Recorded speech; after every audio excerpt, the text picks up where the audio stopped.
Imagine this. You're walking down the street, lost in thought, when suddenly a car horn blares. In a split second, your heart races, your breath catches, your muscles tighten as you jump out of the way. Now, imagine your body reacting the same way when you open an email, or when your phone dings, or when your boss calls you into a meeting. That's what happens when your nervous system gets stuck in survival mode. It's like a smoke alarm going off in your house all the time when you burn toast, even when there's no fire. And the scariest part is most of us don't even realize it. We just think that this is normal. Welcome back to the Building Resilience Podcast, episode 225, 10 Signs You're Stuck in Survival Mode and How to Get Unstuck. Welcome to Building Resilience, a podcast where theory, practical strategies, and inspiring stories show you how to unlock your best life. I'm your host, Leah Davidson. As a certified life coach, speech-language pathologist, and nervous system resilience expert, it is my mission to teach you how to be more resilient to life's adversities. I will show you how to manage your mind, befriend your nervous system, process your emotions, and even eliminate stress. It's time to do more than just survive. It's time to thrive. Let's get started.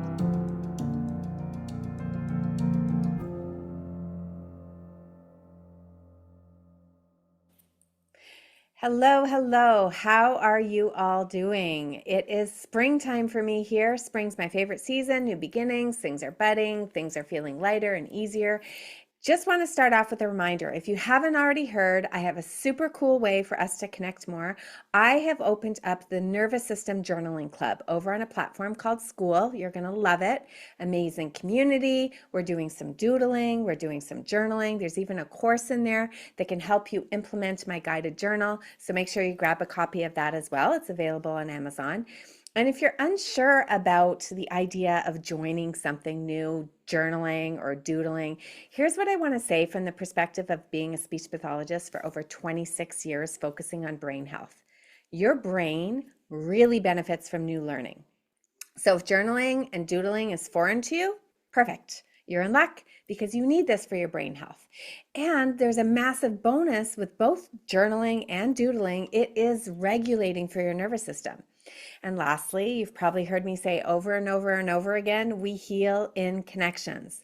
So having a community to get to know, to learn with, to grow with is what your nervous system needs. So please come on over and join us. It's going to be linked in the show notes.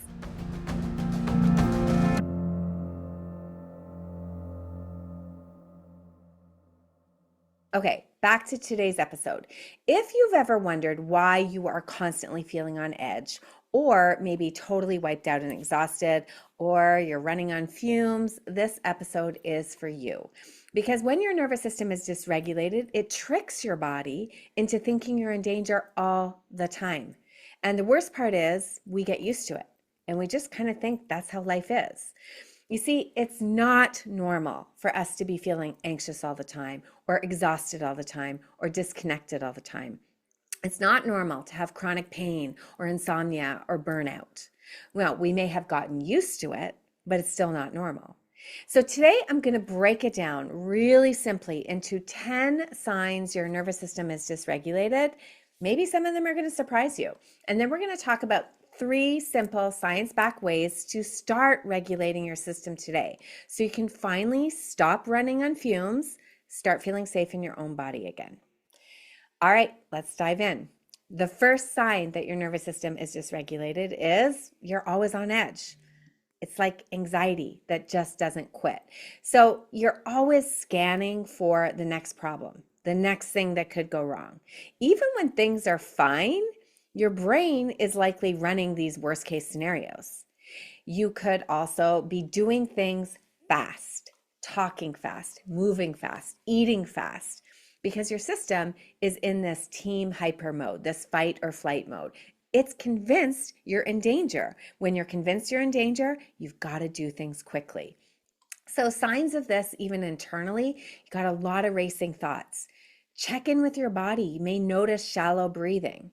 Maybe you'll also notice you just can't feel like you can relax, even when you're trying to relax.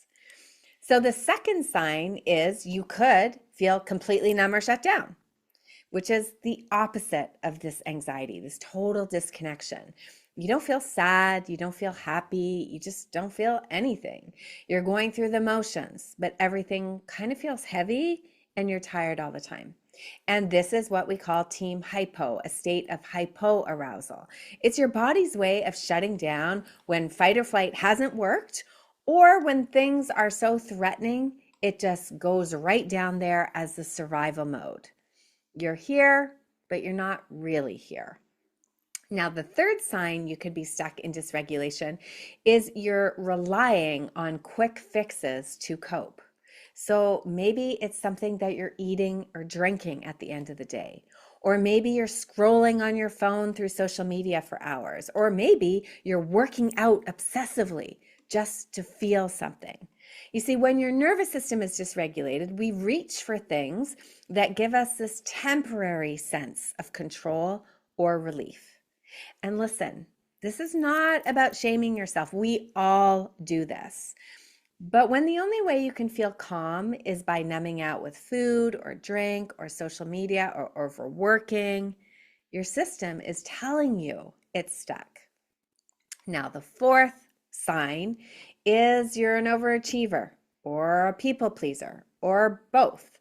Now, I'm not saying you can't work at achieving things and being your best self, or at doing things that do allow people to feel happy. I'm just saying you need to watch when you're saying yes, when you really mean no. You need to watch when you push yourself way past your limits. Are you always busy because slowing down just makes you feel uncomfortable? We want to check in with those questions because your nervous system can have learned that doing makes you feel more safe. And then the more you do, the safer you feel.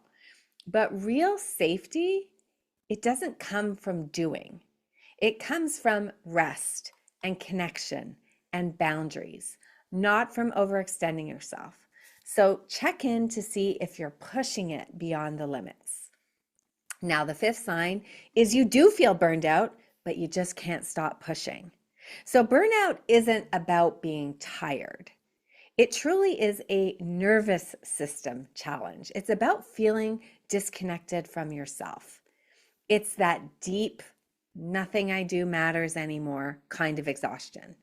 And yet, often we just keep going because slowing down or stopping doesn't feel like it's an option. This is survival mode again. Your body is constantly running on the adrenaline, and eventually it will crash. Now, the sixth sign of dysregulation, your body is always tense or even in pain. Do you have tight shoulders, neck pain, a clenched jaw, chronic headaches, gut issues? This isn't just stress. It's really your body carrying unprocessed survival responses. It's kind of like you have a smoke alarm that is never turning off. Your nervous system doesn't just affect your thoughts and your emotions. It really does live in your body. And when you are dysregulated, your body holds on to this stress, leads to pain and tension and even chronic illness. Now, the seventh way you can tell you're dysregulated is your sleep is all over the place. So maybe it's you can't fall asleep because your brain won't shut off, or you're waking up at 3 a.m. wired but totally exhausted still, or no matter how much you sleep, you just never feel rested. Because when your nervous system is dysregulated, sleep gets thrown off because your body isn't shifting into true rest mode. It is still in the space of constantly scanning for danger, even though you may be safe. I always say that your sleep is very representative of your nervous system during the day. And we don't just have a switch that can turn things off at night. So we have to work at regulating and befriending our nervous system during the day to make sure that we get adequate sleep. Now, the eighth way you can tell that you're dysregulated is you may be constantly overthinking and replaying conversations. So do you ever lie in bed at night replaying like that one awkward thing that you said in a meeting? Or do you worry obsessively about whether somebody is mad at you? What did they mean when they looked at you that way? Or what did they mean when they said that? This is what happens when your nervous system doesn't feel safe.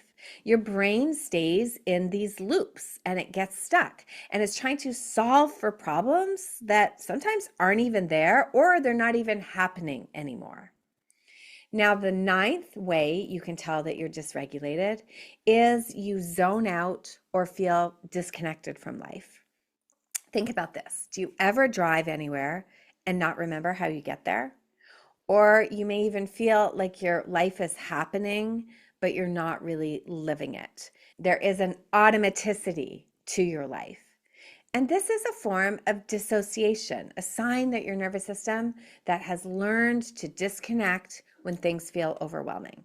So if you find yourself checking out or living on autopilot, it's a sign that your system needs support. Now, the 10th way you can tell that you're struggling with nervous system dysregulation is you struggle with boundaries and emotional regulation. So maybe 1 minute you feel fine, and then the next minute something small sets you off, and you may not even know why. Or maybe you find yourself agreeing to things you don't want to do just to keep the peace. Now, when your nervous system is dysregulated, it's much harder to regulate your emotions and it's much harder to set boundaries because your body is stuck in a reactive and protective state. All right, so those were 10 signs that maybe your nervous system is dysregulated. Now let's look at how to start regulating your nervous system. Now that you know the signs, the question is, how do you get unstuck? So if you're feeling dysregulated, I want to give you 3 simple and effective ways to bring your nervous system back to safety. And these aren't just self-care tips. These are biologically proven ways to shift your nervous system so that you can move out of survival mode and into resilience.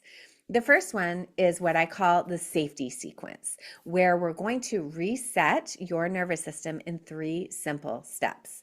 When you feel activated, whether it's anxiety or overwhelm or even shut down or even just feeling off, this 3-step method helps bring you back to safety. The first thing you're going to do is you're going to ask yourself, am I safe? And I'm talking about safe right now, not 5 minutes ago or in 5 minutes from now, but right now, as you're watching this video, right now, as you're listening. Am I safe? 99% of the time, the answer is yes. This simple question sends a powerful message to your nervous system, letting it know that even if your body is starting to react like there's danger, there actually isn't any. Now, the next step is asking, do I feel safe? Because here's the thing, even if you are empirically safe in the moment, your body might not feel safe. And instead of getting stuck in your thoughts, shift into your body. You're going to scan for tension. Where do you feel it? Maybe your jaw is clenched. Maybe your stomach is tight. Maybe you feel fluttering in your chest. Or maybe you feel nothing at all, like you're numb or shut down. So just noticing this is a step towards shifting it. So am I safe? Do I feel safe? You can actually do those in either order. It doesn't matter which one comes up for you first, the thought or the body emotion. The point is you want to do both. You want to get the empirical proof that you are safe, and you want to get into your body and acknowledge what's going on in your body. And then the third step is you're going to acutely relax your body. A body that is relaxed cannot hold stress. And one of my favorite ways to do this is what I call the ragdoll technique, where you've scanned your body for the tight muscles, and then you're going to consciously release them for 5 seconds. So kind of imagine yourself going totally limp, like a ragdoll. Even if it's just for a few seconds, this signals safety to your brain. Now, when you do these 3 steps, your nervous system gets the message. You're safe. You can relax. And you're going to keep getting confronted with activated systems. You're going to feel your body rise with energy. You're just going to keep repeating these 3 steps. The more you practice them, the easier it is to access them. Now, the second thing that you can do is just move your body. Your nervous system needs movement to process stress. So if you're stuck in fight or flight, you may feel restless or fidgety or on edge, which means your body is already looking for a way to discharge energy. Now, if you're more in a shutdown mode, you might feel heavy and sluggish and numb, which means you may want to try to gently wake your body up with some movement.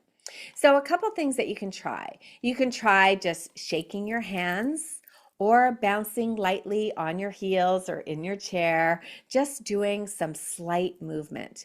You can even try swaying from side to side.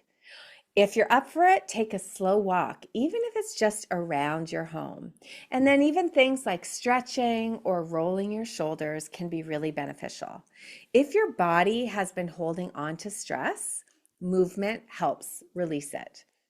And then the third thing you can do is the physiological side. This is a 2-breath reset.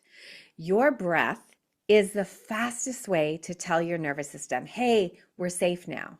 And not just any breath, one of the most effective ways to downshift from stress and anxiety is the physiological sigh.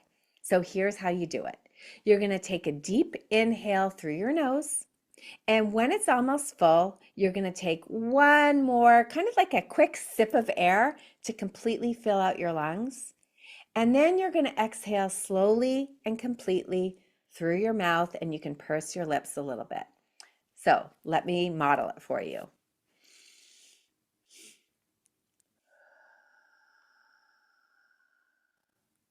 The second inhale is what's helping reset the nervous system. Okay, so try that. Inhale, now a little bit more air, and then exhale slowly.